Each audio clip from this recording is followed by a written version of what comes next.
வணக்கம் ஃப்ரெண்ட்ஸ், இது உங்கள் பிரமிட் ஐஏஎஸ் அகாடமி காரைக்குடி. இன்றைக்கி நியூஸ் பேப்பர் அனாலிசிஸில் 8/8/2021 ஞாயிற்றுக்கிழமை தி ஹிந்து தினமணி நியூஸ் பேப்பர்ஸில் வந்த முக்கியமான செய்திகளை விரிவாக பார்க்கலாம். அதுக்கு முன்னாடி நம்ம தினம் ஒரு வள்ளுவம் பகுதியில் சமச்சீர் புக்கில் 9th ஸ்டாண்டர்டில் இருக்கக்கூடிய திருக்குறள் பகுதி பார்த்துக்கிட்டு இருக்கோம். அதில் இன்றைக்கி அறத்துப்பாலில் இல்லறவியலில் பயனில சொல்லாமைங்கிற அதிகாரம் பார்க்குறோம். குறள் எண் 202. தீயவை தீய பயத்தலால் தீயவை தீயினும் அஞ்சப்படும். இந்த இடத்துல தீயவை அப்படிங்கிறது தீய செயல்கள், அது தீக்கு ஒப்பாகும். தீங்கிறது நெருப்புக்கு ஒப்பாகும்ன்றது ஒப்புமைப்படுத்தியிருக்கார் வள்ளுவர். அதனால் தீய செயல்களை அடுத்தவங்களுக்கு செஞ்சோம் அப்படின்னா அதே தீமையான செயல்கள் தான் நமக்கும் விளையும் அப்படிங்கிறத நெருப்புக்கு ஒப்புமைப்படுத்தியிருக்காங்க.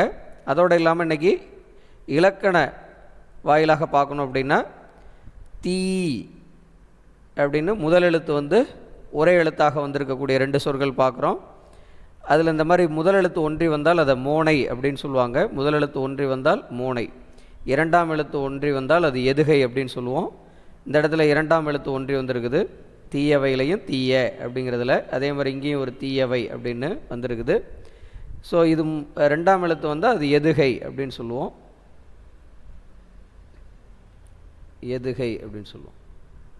ஸோ இந்த இடத்துல தீய செயல்கள் நெருப்பு தீக்கு ஒப்புமைப்படுத்தப்பட்டிருக்கு. மோனை எதுகை சொற்கள் இந்த இடத்துல பார்த்துருக்கோம். நன்றி.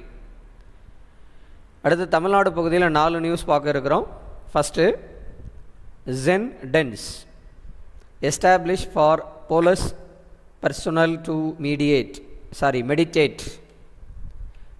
Zen Dens அப்படிங்கிற ஒரு அமைப்பு, ஒரு முறை ஏற்படுத்தப்பட்டிருக்கு காவல்துறையில். அது மன அழுத்தத்தை காவலர்களுக்கு மன அழுத்தத்தை போக்குவது அப்படிங்கிற செய்தியை நம்ம பார்க்க இருக்கிறோம். அடுத்து Ennore Ramanathapuram LNG liquefied natural gas pipeline to be ready by February 2022. அதையும் பற்றி நம்ம விரிவாக பார்க்க இருக்கிறோம். Defence industrial corridor nets 2000 crore 2000 கோடியில் பாதுகாப்பு தொழில்துறை மண்டலம் ஏற்படுத்தப்பட இருக்கிறது. அதை பற்றின செய்தி பார்க்குறோம். அடுத்து chief minister launches tree planting drive இன் டெம்பிள்ஸ். அதாவது கோவில்களில் 1,00,000 மரக்கன்றுகள் நடும் திட்டத்தை துவக்கி வச்சுருக்கிறாங்க. அதை பற்றி பேச இருக்கிறோம். வாங்க பார்க்கலாம். முதல்ல நம்ம பார்க்குற செய்தி, Zen Dens established for police personnel to meditate. அதாவது மன அழுத்தத்தில் இருக்கக்கூடிய காவலர்கள் யோகா, தியானம், இந்த மாதிரி பயிற்சிகள் வாயிலாக அவங்களுடைய மன அழுத்தத்தை போக்கிக் கொள்ளும் வகையில் ஒரு தமிழ்நாடு ஸ்பெஷல் போலீஸ் TSPன்னு சொல்லக்கூடிய இந்த ஹேஸ் எஸ்டாப்ளிஷ் இந்த டெடிக்கேட்டட் சைலண்ட் ஸ்பேசஸ், அந்த ஒரு அமைதியான இடத்துக்கு பேர் தான் ஜென் ஜோன்ஸ் அப்படின்னு சொல்கிறோம். அதே மாதிரி Zen Dens அப்படின்னு சொல்கிறோம். இது தமிழ்நாடு முழுவதும் பார்த்திங்கன்னா ஒரு 16 பெட்டாலியன் பிரிவுகள் இருக்குது தமிழ்நாடு முழுக்க. அது எல்லா பகுதிகளுக்கும் இது விரிவுபடுத்தப்பட இருக்கிறது. அதோடு இல்லாமல் வாரத்திற்கு ஒரு முறை யோகா பயிற்சியும் வழங்கப்பட இருக்கிறது. That once a week by instructors. பயிற்சியாளர்களை வச்சு வாரத்திற்கு ஒரு முறை காவலர்களுக்கு யோகா பயிற்சியும் வழங்கப்பட இருக்கிறது அப்படிங்கிறது செய்தியாக பார்க்குறோம். இதில் Zen Dens எந்த துறையோடு தொடர்புடையது அப்படிங்கிற மாதிரி கேள்வி கேட்கலாம். நன்றி. அடுத்து Ennore Ramanathapuram liquefied natural gas pipeline to be ready by February 2022.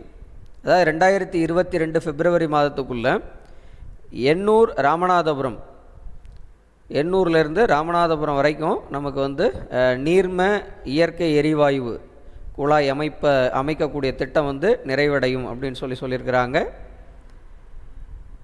இது ஆக்சுவலாக இந்த திட்டம் செயல்படுத்தப்பட தொடங்கிய ஆண்டு 2019. ஆல்மோஸ்ட் ஒரு 85% ஆஃப் த ஒர்க் முடிஞ்சிருக்கு அப்படின்றாங்க. அதோட திட்ட மதிப்பீடு 6000 கோடி. இந்த பைப்லைன் ஹேட் பீன் கம்ப்ளீட்டடு.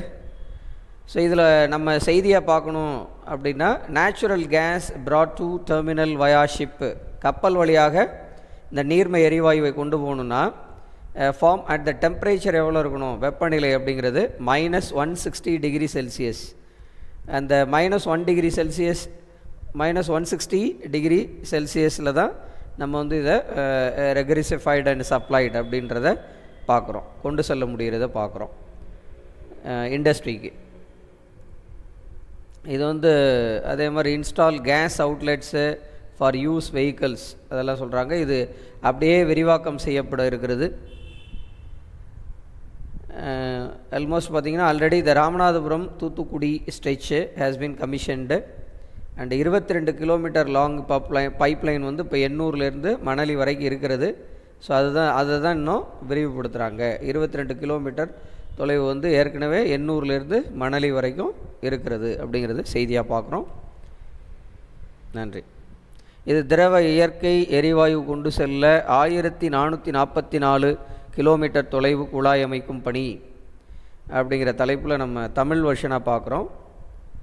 இது கிட்டத்தட்ட இதை தொடர்ந்து இந்த கட்டமைப்பை பயன்படுத்தி 2030ஆம் ஆண்டுக்குள் தமிழ்நாட்டில் பார்த்திங்கன்னா ஒரு 17 மாவட்டங்களில் 67 லட்சம் வீடுகளுக்கு குழாய் மூலம் திரவநிலை இயற்கை எரிவாயு இணைப்புகள் வழங்கப்படுங்கிற செய்தியை பார்க்குறோம். எல்லாருக்குமே கேஸ் பைப்லைன் வந்து 2030க்குள்ளே ஒரு 17 மாவட்டங்களில் 67 லட்சம் குடும்பங்களுக்கு இந்த எரிவாயு குழாய் மூலம் எரிவாயு சப்ளை அப்படிங்கிறது உறுதிப்படுத்தப்படும் அப்படின்னு சொல்லியிருக்கிறாங்க. இப்போ வந்து நம்ம பார்த்திங்கன்னா எங்கேருந்து இதுவரை அமெரிக்கா, கத்தாரு, மலேசியா, அரபு நாடுகள், நைஜீரியா, ஓமன் ஆகியவை உட்பட பல்வேறு நாடுகளில் வந்து நம்ம பார்த்திங்கன்னா 25 சரக்கு கப்பல்கள் மூலம் இந்த எல்என்ஜியை கொண்டு வந்து இறக்குமதி செஞ்சுக்கிட்டு இருக்கோம். இப்போ இந்த முனையத்தின் பயன்பாடு வந்து 50% இருக்குது. 2025க்குள்ளே முழுமையாக 100% வந்து பயன்பாட்டுக்கு வரும். 100% பயன்பாட்டுக்கு வரும்போது நமக்கு 5 மில்லியன் மெட்ரிக் டன் எல்என்ஜி வந்து இதிலேருந்து இறக்குமதி செய்ய நமக்கு 5 மில்லியன் மெட்ரிக் டன் திரவநிலை இயற்கை எரிவாயு வந்து இறக்குமதி செய்யப்படும் அப்படிங்கிறது பார்க்குறோம். இது பயன்பாட்டுக்கு வந்ததுக்கப்புறம் ஸோ நமக்கு வந்து கேஸ் பைப்லைன் மூலம் கொடுக்கப்படும் அப்படிங்கிற தமிழ் வருஷன் இந்த இடத்துல பார்க்குறோம். நன்றி. Defence industrial corridor nets 2000 crore, அதாவது பாதுகாப்பு தொழில்துறை மண்டலம் ஒரு 2000 கோடி செலவில் ஆரம்பிக்கப்பட இருக்கிறது. அதில் வந்து அதை வந்து தொழில்துறை அமைச்சர் மாண்புமிகு அமைச்சர் தங்கம் தென்னரசு அவர்கள் அதை வெளியிட்டிருக்கிறாங்க. ஸோ இது தமிழ்நாடு டிஃபென்ஸ் இண்டஸ்ட்ரியல் காரிடார் அப்படின்னு சொல்கிறோம். தமிழ்நாடு டிஃபென்ஸ் இண்டஸ்ட்ரியல் காரிடார் இது 2116 கோடி இன்வெஸ்ட்மெண்ட்டு.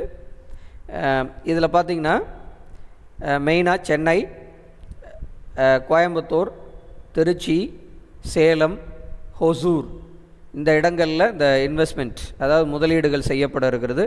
கிட்டத்தட்ட ஒரு 10 கம்பெனிஸு. இதில் வந்து 966 கோடி ஹேஸ் ஆல்ரெடி இன்வெஸ்டடு. இப்போ அதுக்கு மேலும் இன்வெஸ்ட்மெண்ட்டுங்கிறது இப்போ உறுதிப்படுத்தப்பட்டிருக்கு. இதில் முக்கியமாக பார்த்திங்கன்னா டிட்கோவில் லேண்ட் அக்விசிஷன் அதாவது நிலம் கையகப்படுத்துதல் அப்படிங்கிற செயல்பாடு போயிட்டுருக்குது. அதில் எதுக்காக அப்படின்னு பார்த்திங்கன்னா ஆல்ரெடி அறிவிக்கப்பட்ட ஐஎஸ்ஆர்ஓ சேட்டலைட் லான்ச் ஸ்டேஷன், ஐஎஸ்ஆர்ஓவோட ஏவுகணை தளம் எங்கன்னா குலசேகரப்பட்டினம், தூத்துக்குடி மாவட்டத்தில் குலசேகரப்பட்டினத்தில் ஐஎஸ்ஆர்ஓவோட சேட்டலைட் லான்ச் ஸ்டேஷன் உருவாக்கப்பட இருக்குது. அதோடு இல்லாமல் new infrastructure along with ISRO propulsion complex, ஐஎஸ்ஆர்ஓவோட ப்ரொப்பல்ஷன் காம்ப்ளெக்ஸ் அட் மகேந்திரகிரி அங்கேயும் அது ஏற்படுத்தப்பட இருக்கிறது. ஸோ இதுவும் இந்த திட்டத்துக்கு கீழே இந்த இன்ஃப்ராஸ்ட்ரக்சரையும் டெவலப் பண்ணுற ஐடியாஸ் இருக்கிறதா சொல்லியிருக்கிறாங்க. நன்றி நண்பர்களே. அடுத்து chief minister launches tree planting drive இன் டெம்பிள்ஸ், அதாவது கோவில்களில் 1 லட்சம் மரக்கன்றுகள் நடும் திட்டத்தை வந்து நம்ம தமிழ்நாடு முதலமைச்சர் திரு M.K. ஸ்டாலின் அவர்கள் தொடங்கி வச்சுருக்கிறாங்க. ஸோ அதில் வந்து பார்த்திங்கன்னா அந்த திட்டம் வந்து எப்படி அழைக்கப்படுகிறது அப்படின்னா ஸ்தல விருட்சம் அப்படின்னு அழைக்கப்படும். நீங்கள் கோவில்களுக்கெல்லாம் போகும்போது தெரியும், அந்த ஸ்தலத்தினுடைய விருட்சம் அப்படின்னு ஒரு மரம் இருக்கும். அது அந்த கோவில் வருவதற்கு முன்பே அந்த மரம் நடப்பட்டது, அந்த மரம் அந்த இடத்துல இருக்கும். அதனால தான் ஸ்தல விருட்சம்னு அது அழைக்கப்படுகிறது. ஸோ அந்த கோவில்களில் இந்த ட்ரீ சாப்ளிங் டெம்பிள் பார்த்திங்கன்னா நந்தவனம்ஸ் தட் இஸ் கார்டன்ஸ் உருவாக்கி அதில் மரங்கள் வைக்கிற ப்ராஜெக்ட் வந்து இப்போ தொடங்கி வச்சுருக்காங்க. இந்த பிளானை வந்து இதை வந்து ஹீ பிளான்டட் சாப்ளிங் வந்து நாகலிங்கா ட்ரீ, இதுதான் முக்கியம். இந்த திட்டத்தை தொடங்கும் போது எந்த மரம் நடப்பட்டதுன்னு கூட கேட்கலாம். Nagalinga tree at the head office of Hindu religious and charitable endowments, அதாவது HRNC டிபார்ட்மெண்ட்டில் ஆஃபீஸ் வந்து நுங்கம்பாக்கத்தில் இருக்குது. நுங்கம்பாக்கத்தில் இந்த மரக்கன்று நடப்பட்டிருக்குது. முதல்ல திட்டம் தொடக்கி வைக்கும் போது நாகலிங்கா மரம் நடப்பட்டிருக்குதுங்கிறத செய்தியாக பார்க்குறோம். அடுத்து கோயில்களில் 1,00,000 மரக்கன்றுகள், தமிழ் வெர்ஷன் போட்டிருக்கோம். ஸோ அந்த கோவில்கள் உருவாவதற்கு முன்பாகவே அந்த மரம் அங்கே இருந்ததுனால அது தல மரம் அல்லது ஸ்தல விருட்சம் அப்படின்னு நம்ம சொல்கிறோம் சான்ஸ்கிரிட்டில். ஸோ இதில் வந்து கோயில்களில் பார்த்திங்கன்னா மாமரம், புன்னை மரம், வில்வ மரம், செண்பக மரம், மருத மரம் போன்ற மரங்கள் வந்து தலைமரங்களாக கருதப்பட்டு அவை நடப்பட்டு வருகின்றன அப்படிங்கிறது. மரங்களோட வெரைட்டிஸ் கூட கேட்கலாம். ஸோ அதனால் இதையும் நீங்கள் மைண்டில் வச்சுக்கணும் நண்பர்களே. அடுத்து RPF railway police force designs bio toilets for women police officials. அதாவது பெண் காவலர்கள், ரயில்வே துறையில் பணியாற்றக்கூடிய பெண் காவலர்களுக்கு வந்து பயோ டாய்லெட்ஸ் முறை வந்து இப்போ கொண்டு வந்திருக்காங்க. இதில் நம்ம என்ன பார்க்கணும் அப்படின்னு பார்த்தீங்கன்னா, இந்த பயோ டாய்லெட்ஸில் இந்த ஆஃப்டர் யூசேஜுக்கு அப்புறம் இந்த water could be trained for watering plants. அதை வந்து தாவரங்களுக்கு அந்த நீர் ஆதாரமாக அது பயன்படுற அளவுக்கு அதை வந்து டிசைன் பண்ணியிருக்காங்க. அதில் அந்த கம்போசிங் பண்ணக்கூடிய பாக்டீரியா பார்த்திங்கன்னா இனோகுலம் பாக்டீரியா டைப்பு. இனோகுலம்ங்கிற பாக்டீரியா தான் இந்த பயோ டாய்லெட்டில் யூஸ் பண்ணப்பட்டிருக்கு அப்படிங்கிறது பார்க்குறோம். இந்த சாம்பர்ஸ் ஆஃப் பயோ டாய்லெட்டு இதுதான் கன்வெர்ட் த வேஸ்ட், கழிவுகளை வந்து இன்டு யூஸ்ஃபுல் மெட்டீரியல், பயன்பாடுத்தக்க பொருளாக மாற்றக்கூடிய பாக்டீரியா இனோகுலம் பாக்டீரியா அப்படிங்கிறத இந்த இடத்துல தெரிஞ்சுக்கிறோம். நன்றி. அடுத்து ஹைட்ரஜன் வாயு மூலமாக ரயில் இயக்க ரயில்வே வாரியம் முடிவு. ஆக்சுவலாக சுற்றுச்சூழல், பருவநிலை மாறுபாடு இதன் காரணமாக பார்த்திங்கன்னா எல்லாமே இப்போ ஓரளவுக்கு இந்த மாதிரி இயற்கை எரிவாயு, அதே மாதிரி மின்சாரத்தில் இயங்கக்கூடிய வாகனங்கள் அப்படின்னு நம்ம பரிமாற்றம் அடைஞ்சிக்கிட்டே வரோம். அதில் 2015ஆம் ஆண்டு பாரிஸில் நடந்த அந்த கிளைமேட் சேஞ்ச் கான்ஃபரன்ஸ், பாரிஸ் பருவநிலை ஒப்பந்தம், அந்த பாரிஸ் கான்ஃபரன்ஸு கேட்கலாம். COP21 சப்மிட்டுன்னு பேர் இதுக்கு, COP21 சப்மிட்டு. ஸோ இந்த ஒப்பந்தத்தைப்படி இந்த சுற்றுச்சூழல் மாசை குறைப்பதற்காக இப்போ மத்திய அரசு இந்த முடிவு எடுத்திருக்கிறாங்க. ஹைட்ரஜன் வாயுவை பயன்படுத்தி ரயிலை வந்து இயக்குறதுக்கான இந்த திட்டம் தான் இது. அதில் வந்து இரு பக்கமும் டீசலால் இயங்கும் என்ஜின்கள் வந்து இப்போ இந்த திட்டத்தில் பயன்படுத்தி அதில் ஒப்பந்தம் கோரப்பட்டிருக்கு. இந்த எரிவாயுவை எப்படி அதில் பயன்படுத்தலாங்கிற திட்டத்திற்கான ஒப்பந்தம் வந்து இப்போ வெளியிட்டிருக்கிறாங்க. இந்த திட்டம் வந்து ஃபஸ்ட்டு பார்த்திங்கன்னா ஹரியானா மாநிலத்தில் உள்ள வடக்கு ரயில்வே பகுதியான சோனிபட் ஜீந்த் 89 கிலோமீட்டர்ஸில் இருக்குது. சோனிபட் ஜீந்துங்கிற அந்த 89 ட்ராக்கு, அதோட டிஸ்டன்ஸ் வந்து சோனிபட்டுக்கும் ஜீந்துக்கும் இடையில தான் இது முதல்ல இந்த ஒப்பந்தம் கோரப்பட்டிருக்கு. அங்கே தான் இம்ப்ளிமெண்ட் பண்ணுறதா சொல்லியிருக்காங்க. ஸோ அந்த ரயில் பாதை கேட்கலாம். ரயில் பாதை பிரிவில் அமல்படுத்தப்பட உள்ளது. முதலில் ஹைட்ரஜன் வாயு மூலம் ரயில் இயக்கக்கூடிய தடம் எதுன்னு பார்த்தீங்கன்னா சோனிபட் ஜீந்த் அப்படிங்கிற 89 கிலோமீட்டர் ரயில்வே பாதையில் இந்த ஒப்பந்தம் வந்து இப்போ நிறைவேற்றப்பட இருக்கிறது அப்படிங்கிற செய்தியை பார்க்குறோம். நன்றி. அடுத்து இந்தியா பகுதியில் நம்ம இன்றைக்கி 4 செய்திகள் பார்க்க போகிறோம். நம்ம எல்லாருக்கும் தெரியும், டோக்கியோ ஒலிம்பிக் 2020 இந்தியாவினுடைய தங்க மகன் நீரஜ் சோப்ரா அவர்கள் பார்த்திங்கன்னா ஸ்பியர்ஸ் ஹிஸ்டாரிக் ஒலிம்பிக்ஸ் கோல்டு ஒரு வரலாற்று சாதனை புரிஞ்சிருக்கிறார். அதை பற்றி பார்க்குறோம். Ancestral Dravidian tongues spoken on Indus valley sites, அதாவது சிந்து சமவெளி நாகரிக பகுதிகளில் காணப்படக்கூடிய ஒரு சில வார்த்தைகள் வந்து பழைய திராவிட மொழியை தழுவி இருக்கக்கூடியதாக இருக்குது அப்படின்றத இப்போ ஆய்வில் கண்டுபிடிச்சிருக்காங்க. அதை பற்றி பேசுகிறோம். Location of Dara Shikoh grave still mystery. ஆக்சுவலாக ஷாஜகானோட பையன்தான் தராஷிகோ, அதாவது அவுரங்கசீப்போட சகோதரர். இவர் அவுரங்கசீப்பு அங்கே அந்த கல்லறையில் பார்த்திங்கன்னா கல்லறையில் இவருடைய அதாவது தராஷிகோவோட கல்லறை இடம்பெற்றிருக்கா அப்படிங்கிற ஆய்வு நடைபெற்று இருந்தது. அது இல்லைங்கிற ஸ்டேட்மெண்ட் இப்போ சொல்லியிருக்காங்க. அதை பற்றி பார்க்கலாம். அடுத்து Bajrang Punia claims France and style. அடுத்து ஒரு மிகப்பெரிய சாதனை புரிந்த மல்யுத்த வீரர் பஜ்ரங் புனியா, அவர் வந்து வெண்கலப் பதக்கம் வென்றிருக்கிறார் ஃப்ரீ ஸ்டைல் ரெஸ்லிங்கில். ஸோ அதையும் பார்க்கலாம். ஃபஸ்ட்டு நம்ம பார்க்குறது ப்ரவுட் டு பி இந்தியன், நான் இந்தியன் என்பதில் பெருமை கொள்கிறேன் அப்படிங்கிற செய்தியோட நம்ம இந்தியாவினுடைய தங்க மகன். இந்திய இது நம்மளுடைய உலக ஒலிம்பிக் வரலாற்றிலேயே வந்து தடகளத்தில் அத்லட்டிக்கில் இப்போ தான் முதல் கோல்டு தட்டுறோம், முதல் தங்கப்பதக்கம் இந்தியாவிற்கு. இதுக்கு முன்னாடி கேம்ஸ்லாம் வாங்கியிருக்கோம். அதே மாதிரி நம்ம அபினவ் பிந்த்ரா அவர்கள் வந்து 2008 பெய்ஜிங்கில் நமக்கு வந்து ஒரு கோல்டு அடித்து கொடுத்துருக்கிறார். ஆனால் அத்லெட்டுன்னு பார்த்தீங்கன்னா ஜாவலின் த்ரோவில் இப்போ நீரஜ் சோப்ரா தான் நம்ம நாட்டுக்கு தங்க மகனாக திகழ்கிறார். ஜாவலின் அதாவது ஈட்டி எறிதலில் டோக்கியோ ஒலிம்பிக் 2020 87.58 மீட்டர் ஒரு ஃபேண்டாஸ்டிக் ஒரு த்ரோன்னு சொல்லலாம். ஸோ 87.58 மீட்டர் ஈட்டெறிதலில் வீசி நம்ம இந்தியாவினுடைய பெருமையை உலகறிய செய்த மிகப்பெரிய தங்க நாயகன் இவர் தான். ஸோ இவரை பற்றின ஒரு ப்ரொஃபைல் பார்த்திங்கன்னா டிசம்பரில் 1997 பானிபட் அப்படிங்கிறதுல ஹரியானா மாநிலத்தில் பானிபட்டில் தான் பிறந்திருக்கார்.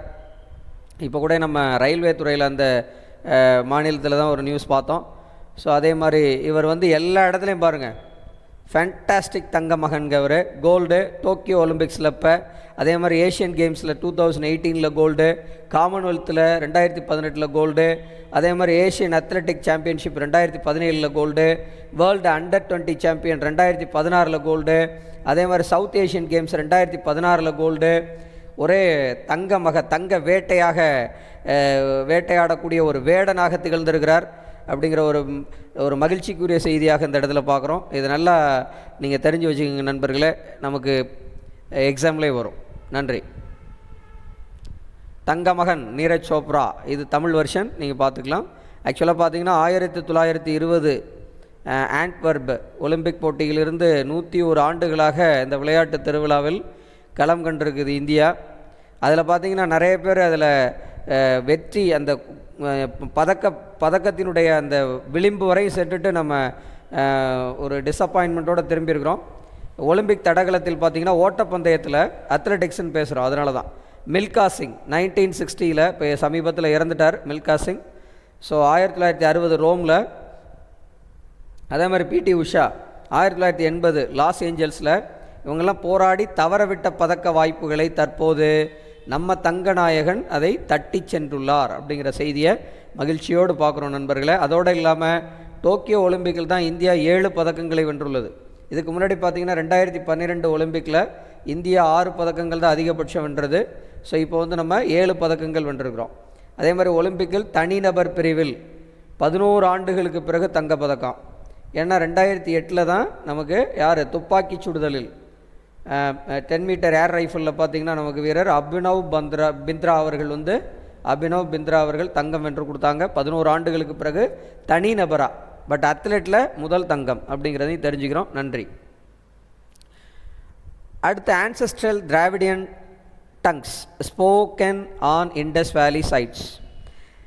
ஆக்சுவலாக இது இந்த பேப்பர் தான் அது, நீங்கள் இதில் ரெஃபர் பண்ணிக்கோங்க. Ancestral Dravidian languages in Indus civilisation, ultra conserved Dravidian tooth word reveals deep linguistic ancestry and supports genetics அப்படிங்கிற தலைப்பில் பகத்தா அன்சுமாலி மகோபாத்யாய் அப்படிங்கிறவர் வெளியிட்ட இந்த ஆர்டிக்கலில் தான் இது சொல்லப்பட்டிருக்கு. இதில் என்ன முக்கியமானதுன்னு பார்த்தீங்கன்னா, த ஸ்டடி ஃபைண்ட்ஸ் அங்கே கண்டுபிடிக்கப்பட்டிருக்க வேர்டு ப்ரொட்டோ வேர்ட்ஸ். இது என்ன கிளைம் பண்ணுறாங்க வேர்ட்ஸ் என்னென்னு பார்த்தீங்கன்னா, எலிஃபெண்ட் அதாவது யானையினுடைய சொல் வந்து பிரு அப்படின்னலாம் சொல்லுவாங்க. அதாவது வெண்கல காலம்னு சொல்லக்கூடிய செம்பு காலம் என்று அழைக்கப்படக்கூடிய மெசபடோமியா நாகரிகம். அதே மாதிரி எலிஃபெண்ட்டுங்கிற வேர்டு வந்து பார்த்திங்கன்னா ஹரியன் பார்ட் ஆஃப் அமெரிக்கா லெட்டர், அது 1400 வருடங்களுக்கு முன்பு. இந்த மாதிரி யானைகளுடைய இது வந்து பார்த்திங்கன்னா இண்டஸ் வேலி சிவிலைசேஷன்லேயும் நம்ம பார்க்கும்போது அது வந்து எந்த வேர்டை ரிலேட் பண்ணியிருக்கு அப்படின்னு பார்த்தீங்கன்னா, ப்ரொட்டோ திராவிடியன் டூத் வேர்ட், அதாவது பல் ஆண்டட்ஸ் அல்டர்னேட்டிவாக பார்த்தீங்கன்னா ஃபார்ம்ஸு பெல் பில் பி இப்படி வார்த்தைகளோடு ஒன்றி இருக்குதுன்னு சொல்கிறாங்க. ஸோ ஒரு சாஃப்ட்வேர் டெக்னாலஜி பெங்களூரில் அனலைஸ் பண்ணும்போது எலிஃபண்ட்ன்ற வேர்ட் பார்த்திங்கன்னா பிலு, பல்லா, பல்லவா, பில்லுவம் அப்படிங்கிற வேர்டு வந்து நம்ம திராவிடியன் டிக்ஷனரியோடு ஒத்து போகிறது. அங்கே கண்டுபிடிக்கப்பட்ட இந்த சொற்கள் வந்து ஒரு புரோட்டோ திராவிடியன் டூத் வேர்டோட, அதாவது பல் அப்படிங்கிற வேர்டு வந்து ஒத்து போகிறது. அதனால் இண்டஸ் வேலி சிவிலைசேஷன்லேயும் நம்ம ஒரு பழமையான திராவிட நாகரிகத்தினுடைய வளர்ச்சின்னு அதை சொல்ல வர்றாங்க. நன்றி. அடுத்து location of Dara Shikoh grave still a mystery. அதாவது நம்ம முகலாய சாம்ராஜ்யம்னு சொல்லுவோம். முகலாய சாம்ராஜ்யத்தில் ஹுமாயூனோட நீங்கள் இங்கே இதில் பார்க்குறது வந்து ஹுமாயூன்ஸோட டோம் காம்ப்ளெக்ஸ் தான் நீங்கள் படத்தில் பார்க்குறீங்க. ஹுமாயூனோட டோம் காம்ப்ளெக்ஸ் நீங்கள் பார்க்குறீங்க, ஹுமாயூனோட கல்லறை. அதில் பார்த்தீங்கன்னா சமீபத்தில் ஒரு அதில் இருந்தாங்க அப்படிங்கிற ஷிகோ அப்படிங்கிறது ஷாஜகானோட பையன், அவுரங்கசீப்போட சகோதரர், அவுரங்கசீப்பால் கொல்லப்பட்டவன் அறியப்பட்டவர் இவர் வரலாறில், தராஷிகோங்கிறவர். ஸோ ஆர்கியாலஜிக்கல் சர்வேயில் இந்த கொஷினை கேட்டிருந்தாங்க. ஆக்சுவலாக அந்த சந்தேக கேள்வி வந்து இந்த இதில் வந்திருந்தது. ஸ்கேப்டிக்கல் அப்படின்னு பார்த்தீங்கன்னா இந்த கமிட்டியோட மெம்பர்ஸில் அதுக்கு பதிலளிச்சிருக்கிறாங்க. பார்த்திங்கன்னா அவர் வந்து கொண்டிருந்தா ஏன் வந்து டெல்லியில் அவருடைய இயற்கை இறுதி ஊர்வலம் வந்து மிக பிரபலமாக அவுரங்கசீப்பால் நடத்தப்பட்டது. அப்போ அவர் கொல்லலை, அதே மாதிரி அவருடைய கல்லறை இங்கே இடம்பெறவில்லை அப்படிங்கிற செய்தி இந்த இடத்துல அவங்க தெளிவுபடுத்தியிருக்காங்க அப்படிங்கிறது பார்க்குறோம். ஸோ அதே மாதிரி பார்த்திங்கன்னா அவருடைய அவையை, அவுரங்கசீப் அவையை அலங்கரித்த ஒரு நபர் எழுதின ஒரு அந்த ஆலம்கீர் நாமா அப்படிங்கிற புத்தகத்துலேயும் இந்த செய்தி இடம்பெற்றிருக்கு அப்படின்னு சொல்கிறோம். ஆலம்கீர் நாமா அவுரங்கசீப் அவையில் வீற்றிருந்த ஒரு அறிஞர் எழுதினது இந்த புக்கு. நன்றி. Bajrang Punia claims France and style. இவர் ஒரு ஸ்டேட்மெண்ட் சொல்லியிருக்கார். என்னுடைய கையில் ஏற்பட்ட அந்த வலியின் காரணமாக தான் என்னால் சரியாக பார்ட்டிசிபேட் பண்ண முடியல அப்படின்னு சொன்னார். ஸோ இவரும் ஒரு super star Bajrang Punia. Meets fellow countrymen's expectation என்ன அப்படின்னா 65 கேஜி ஃப்ரீ ஸ்டைல் பிரிவு ரெஸ்லிங்கில் பிரான்ஸ் மெடல் டோக்கியோ ஒலிம்பிக் 2020 நமக்கு வின் பண்ணி கொடுத்துருக்கிறாரு. ஸோ அவரை பற்றின ஒரு ப்ரொஃபைல் பார்த்திங்கன்னா நமக்கு அவரும் ஹரியானா மாநிலத்தை சார்ந்தவர் தான். அதே லைவ்ஸ் அண்ட் சோனிபட் தான். இதில் என்ன பியூட்டினா நம்ம நீரஜ் சோப்ரா அண்ட் பஜ்ரங் புனியா ரெண்டுமே ஹரியானா. நம்ம வந்து பார்க்குறோம் அந்த இடத்துல சோனிபட் ஹரியானா மாநிலம். ஸோ அவங்களுடைய பேரண்ட்ஸ் கொடுத்துருக்கோம். அவருடைய அச்சீவ்மெண்ட்ஸ்லாம் பாருங்கள். சில்வர், பிரான்ஸு, வேர்ல்டு சாம்பியன் 2013, 18, 19 வெண்கலப் பதக்கம். டோக்கியோ ஒலிம்பிக்ஸில் இப்போ வெண்கலம். அதே மாதிரி கோல்டு வாங்கியிருக்கார். கோல்டு எதுலன்னா ஏஷியன் கேம்ஸ் 2018 அண்ட் 2014 பார்த்திங்கன்னா சில்வரு. ஸோ அதே மாதிரி அடுத்த கோல்டு பார்த்திங்கன்னா காமன்வெல்த் கேம்ஸ் 2018, 14 அவர் வந்து கோல்டு அடிச்சிருக்கிறார். ஸோ அதே மாதிரி இவருக்கு வழங்கப்பட்ட அவார்ட்ஸ் பார்த்திங்கன்னா அர்ஜுனா அவார்டு வாங்கியிருக்கார். 2015 அர்ஜுனா அவார்டு. நம்ம கூட இப்போ பெயர் மாற்றம் செய்யப்பட்டிருக்க தயான் சந்த் கேல் ரத்னா அவார்டுன்னு பெயர் மாற்றம் செய்யப்பட்ட அந்த ராஜீவ்காந்தி கேல் ரத்னா அவார்டு 2019 வாங்கியிருக்கிறார். ஸ்போர்ட்ஸுக்கான மிக உயரிய விருதும் வாங்கியிருக்கார் 2019. அதோடு இல்லாமல் பத்மா அவார்டு வாங்கியிருக்கார். பத்மஸ்ரீ 2019 பத்மஸ்ரீ அவார்டும் வாங்கியிருக்கார். ஸோ இவர் வந்து 6th இந்தியன் ரெஸ்லர், 6வது மல்யுத்த வீரர் இந்தியா சார்பில் ஒலிம்பிக்ஸில் பங்கு பெற்று இந்தியாவினோட 5th பிரான்ஸ் ரெஸ்லிங்கில் 5வது வெண்கலப் பதக்கம் வென்று தந்திருக்கிறார். மிக மகிழ்ச்சிக்குரிய தருணம். எல்லாரும் நம்ம மகிழ்ச்சியை அடையக்கூடிய ஒரு நபர். ஸோ போற்றுவோம். நன்றி. இன்றைக்கி நம்ம பார்த்த செய்திகளின் வாயிலாக இன்றைக்கி நம்ம பார்க்க இருக்கிற கேள்விகள் என்னென்னு பார்த்தீங்கன்னா நண்பர்களே, what temperature is required to carry liquefied natural gas? சொல்லுங்கள் நண்பர்களே, நீங்களே அப்படியே உங்களை எவால்வேட் பண்ணிக்கிங்க. -160 degree Celsius temperature is required நம்ம பார்த்தோம். LNG that is liquid natural கேஸுக்கு பார்த்தோம். ஷிப்பிங்கில் நம்ம கொண்டு வரதுக்குன்னு பார்க்குறோம். அதே மாதிரி in which sector are gen Jones are gen tens அப்படின்னு பார்த்தீங்கன்னா போலீஸ் டிபார்ட்மெண்ட் அவங்களுடைய காவலர்களினுடைய மன அழுத்தத்தை போக்குவதற்கு இந்த மாதிரி ஒரு இடம் ஏற்படுத்தப்பட்டிருக்கு. அதில் வந்து ஒரு அமைதியான இடம், அங்கே போய் அவங்க தியானம் பண்ணி அவங்களுடைய ஸ்ட்ரெஸ்ஸை போக்கிக்கலாங்கிறது தான் போலீஸ் டிபார்ட்மெண்ட்டில் ஏற்படுத்தப்பட்டிருக்கு. அதே மாதிரி where in Tamil Nadu will ISRO launch station பார்த்திங்கன்னா லான்ச் ஸ்டேஷன் வந்து பார்த்திங்கன்னா நமக்கு குலசேகரப்பட்டினம் தூத்துக்குடி, அதே மாதிரி ப்ரொபல்ஷன் காம்ப்ளெக்ஸ் மகேந்திரகிரி, இந்த இடங்களில் வந்து இந்த ப்ராஜெக்ட் மூலியமாக அங்கே ஏற்படுத்தப்பட இருக்கிறதுங்கிறத பார்த்தோம். What is the recent news item related to ஸ்தல விருட்சம் அப்படிங்கிறது 1,00,000 மரக்கன்றுகள் டெம்பிளில் நடுவதற்கான ஒரு பிளான் இது. ஸோ அதே மாதிரி what are the bacteria used bio toilet created railway துறையில் ஏற்படுத்தப்பட்டிருக்க பயோ டாய்லெட்டில் பயன்படக்கூடியதுன்னு பார்த்திங்கன்னா அந்த இனோகுலம் பாக்டீரியா தான். அந்த பாக்டீரியா இந்த பயோ டாய்லெட்ஸில் பயன்படுத்தப்படுகிறதுங்கிற செய்தியை பார்க்குறோம். அதே மாதிரி athlete who win gold in athletics Tokyo Olympic இப்போ தான் பார்த்தோம். டோக்கியோ ஒலிம்பிக்ஸ் 2020 கோல்டு மெடலிஸ்ட், அதாவது அத்லெட்டிக்கில் பார்த்திங்கன்னா தடகளத்தில் பார்த்திங்கன்னா ஜாவலின் த்ரோவில் நமக்கு நீரஜ் சோப்ரா அவர்கள் நமக்கு தங்கப்பதக்கம் வாங்கி கொடுத்து தங்க மகனாக திகழ்கிறாருன்னு இப்போ தான் பார்த்தோம். ஸோ இது ஒரு நியூஸ் நம்ம கொஷினாக பார்க்குறோம். Who is the only Indian to win bronze wrestling 67 kg freestyle category Tokyo ஒலிம்பிக்ஸ்னு பார்த்தீங்கன்னா நமக்கு பஜ்ரங் புனியா அவர்கள். பஜ்ரங் புனியா அவங்க தான் இந்த பிரான்ஸ் மெடல் நமக்கு வென்று கொடுத்துருக்காங்க அப்படிங்கிறது. இங்கிட்ட நீங்கள் பார்க்குறது எல்லாமே Tamil medium students Tamil version போட்டிருக்கோம். ஸோ அப்படியே நீங்கள் இந்த கொஷின்ஸை ரெஃபர் பண்ணிக்கலாம். நன்றி நண்பர்களே. இன்று நம்ம பார்த்த அனைத்து தகவல்களும் உங்களுக்கு பயனுள்ள தகவல்களாக அமைஞ்சிருக்கும். மறுபடியும் நான் சொல்கிறேன், டைம் அதிகமாகுதுன்னு பார்க்காதீங்க. கண்டென்ட் ரொம்ப முக்கியம். கண்டென்ட்டு தான் நமக்கு எக்ஸாமுக்கு பயன்படும். ஸோ கண்டென்ட் உங்களுக்கு யூஸ்ஃபுல்லாக இருக்கான்னு பாருங்கள். ஸோ ஸ்கிப் பண்ணாமல் வீடியோ ஃபுல்லாக பாருங்கள். அதோடு இல்லாமல் நம்ம சேனலை சப்ஸ்கிரைப் பண்ணலைன்னா சப்ஸ்கிரைப் பண்ணிக்கோங்க. இந்த வீடியோ உங்களுக்கு பிடிச்சிருந்தால் லைக் பண்ணுங்கள், ஷேர் பண்ணுங்கள், மறக்காமல் கமெண்ட்டை ஷேர் பண்ணுங்கள். அடுத்தது ஒரு நல்லது ஒரு செய்தியோடு நல்ல வீடியோவில் சந்திக்கும் வரை விடைபெறுகிறோம். நன்றி, வணக்கம்.